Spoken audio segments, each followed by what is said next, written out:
Hello Year 5 and 6, welcome to your second art lesson of the term. I hope you had lots of fun drawing your buildings. There were some brilliant examples that we used on the Year 6 newsletter, and Year 5 sent in some beautiful drawings of different buildings with our drawing techniques, which was lovely. Today we are carrying on learning about Stephen Wiltshire, but we're going to be looking at one specific drawing technique today, and we're going to be focusing on some different ones over the next coming weeks.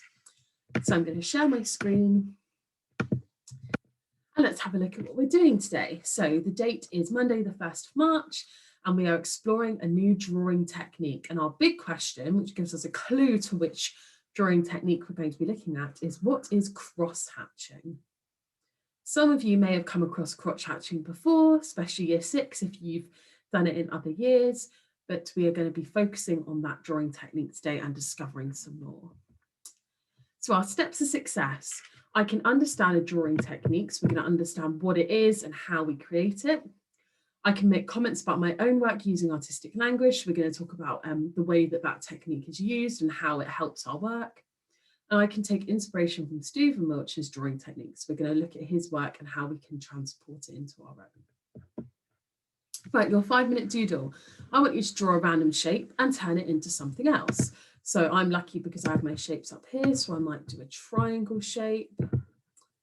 And then I need to turn this triangle into something else. Could be a cartoon character, could be an animal. So I'm going to take my pen, you can go along at the same time as me. And I am going to create a dinosaur. So you're going to need some paper in order to draw your shape. A long spiky tail.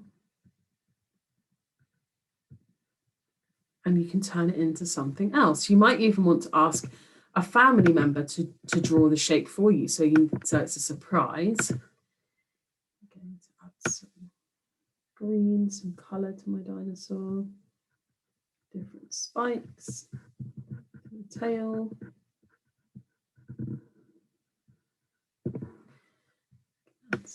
Here, but you guys can draw your own shape and turn it into something new. Once you've finished your 5-minute doodle, you can press play again to listen to the rest of the video.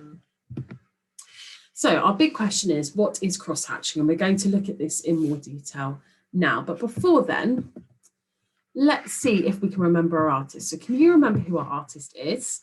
He's on the side here, and I've mentioned him already in this video. And then I've got what was special about him.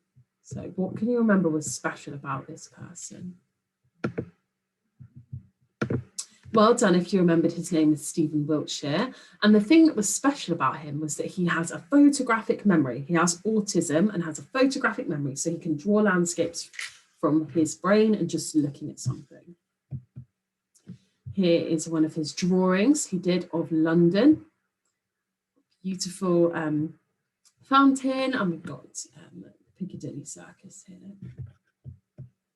So, what is this drawing technique called? We've got it here, and we've got it in the sky, these little lines that go each way, and here's a close-up. Well done if you said that it's cross-hatching, which is the technique we're looking at today. Cross-hatching.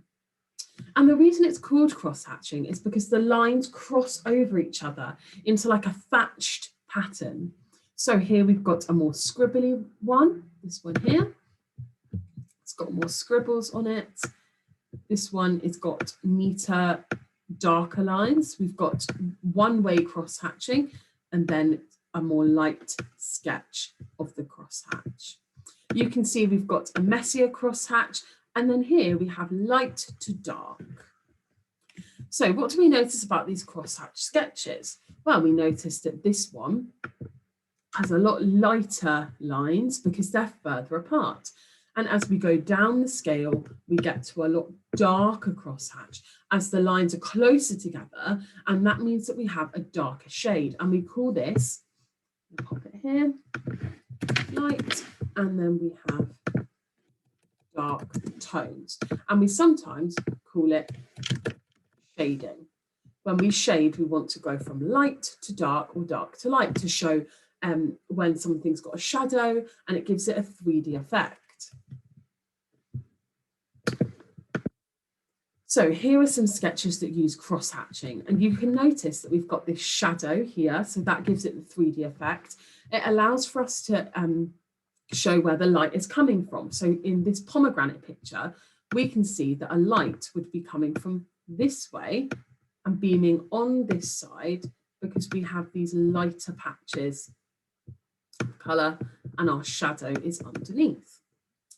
Here we've got a lighter bit in her eye, and then we've got, this is all made out of cross-hatchings, and she's got darker and lighter patches.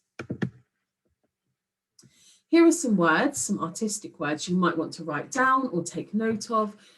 We've got depth, which is when something looks far away or close. So in this square, we've got the corner that's closest to us, and then the depth is how far away it is. We use that in 3D drawing. Thin, when it's a skinny line. Dark, when we press down harder, we have a kind of black or brown or like a deep color. 3D, when something isn't flat, when it's actually standing out. Thick, when the line is bigger. Layers. So cross-hatching requires layers. We're layering lines on top of each other, and layering is when you have one thing on top of the other. Shadow, so that's like when we go and stand in the sun, you will all have a shadow.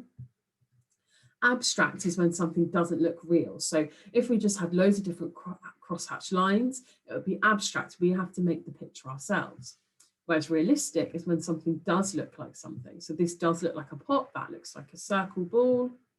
Blended is when we mix colours together. An outline is this dark line that shows the bold shape, and then the cross-hatching goes inside. Light, we know, is a bright colour. Space, how far away things are, if we've got gaps. Tones is light to dark. Shading, this is all shading here, the cross-hatching, to make something look like it stands out.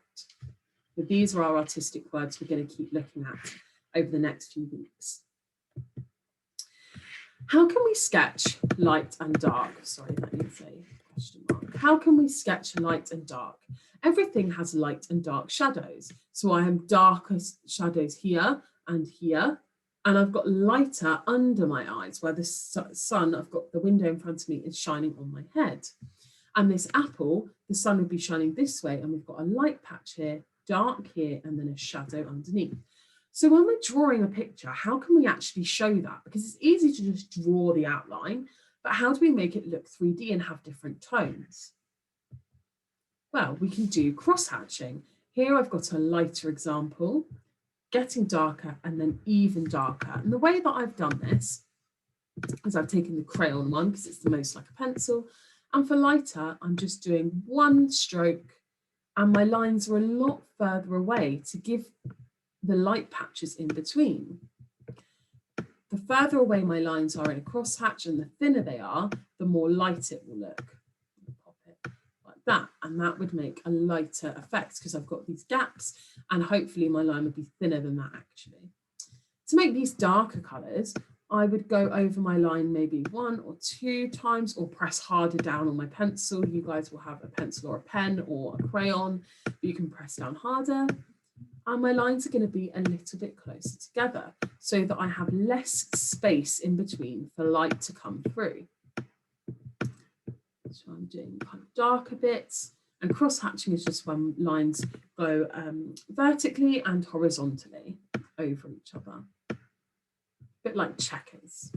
And then for my shadow, I would do a more scribbly cross-hatch, so I'm making it really dark, leaving just a little bit of space, and then I might do a scribbly one the other way to make my shadow. Or if I don't want to do a scribbly one, I would make the lines really close together so I have barely any light through, and I'd go over them a few times to make them really dark. So cross-hatching makes things look 3D, and I'd like you to have a practice of making some cross patches now on a scrap piece of paper or a scrap piece of cardboard that's in your recycling. You could even have a go at doing it on paint if you've got it on a computer, or if you don't have paper, you don't have pencils, you could just have a go at using your finger to mimic drawing the lines. If I press harder, lighter, if you really do not have a pencil or anything to write with. But you should have a pen or a pencil lying around the house. Ask an adult if they have a pen you could use. Try doing it on a piece of cardboard or any scrap paper. So have a go at pressing lighter and further away. Have a go at pressing thicker lines. And I'd like you to just explore that for 3 minutes. Okay, carrying on with that exploration, I'd like you to get some scrap paper or cardboard, and I'd like you to try doing crosshatches with a pen. So I'd get a pen and I'd have a go. Oh, that's gone yellow, but you can use a coloured pencil in the next couple of boxes. Use a pen to create my crosshatches, like this. Then I'd need to use a pencil, so I'm going to use a crown so I don't have any other pencils on here. Have a go at different crosshatching. So you're just dividing your page up into 6 or folding it and just having a go at different crosshatch techniques. Then I'm going to press down harder. So I'm going to go really dark on this line, really hard to experiment. And then I'm going to put the lines closer together. So I'm going to go back to my pen and I'm going to put the lines really close together and see what that does. Does that change my crosshatch? Does it make it look nicer? Do I like the closer together or do I like it further apart? Then I'm going to use long lines. So I'm going to do really long lines. And then my own exploration. So I might want to do a kind of wiggly line and then do some crosshatching here to make some shading. It's up to you. So this is just an exploration for about 10 minutes. So you can set yourself a timer or just have a go. Fold your paper into 6 and then have a go using a pen, a pencil, press down hard. You might want to use some coloured pens in the last box even. Put the lines closer together, use long lines, and then you could use some colours, see if that makes a difference. What about if you layer colours together? What does that look like? Do you have darker and lighter colours? So this is just a 10-minute exploration for you to look at cross-hatching. You can then take a photo of this and attach it to the assignment, but this is just your own exploration. So it's not compulsory to attach this to the assignment, but if you'd like to show me and or Ms. Thomason or Ms. Gundry or Ms. Vink your cross-hatching exploration, please attach it to the assignment that is on the next slide.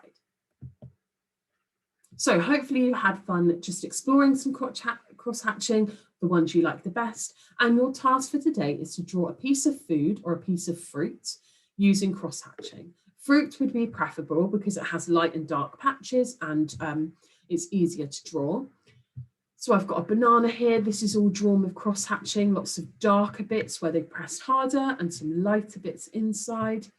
We've got pineapples, cherries, and you can really see the way that this is 3D because they've pressed harder in some areas to create the shadow and lighter in others. And then we've got an apple. This one was done lighter and this one was done darker. So you can attach the crosshatch pictures that you just did, but the compulsory task you all must do is to draw a piece of food or fruit using crosshatching. If you do not have a piece of fruit at home or some food to draw, find a picture on the internet of a piece of fruit and copy it, but you need to be looking really closely. This is realistic drawing, not abstract, realistic, which means you need to be really copying, looking up all the time to check the details. Don't make up what's there.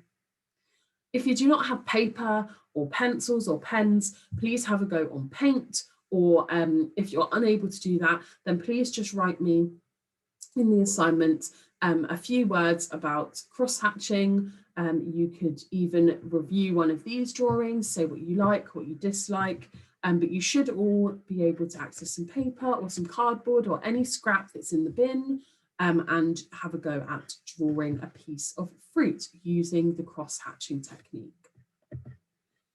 Here are just a reminder of some of Stephen Wiltshire's pictures, if you'd like to take some inspiration from those. But if you get stuck at any point or are worried about the cross-hatching or the drawing, please email either the Year 5 or Year 6 at the Palmer Academy.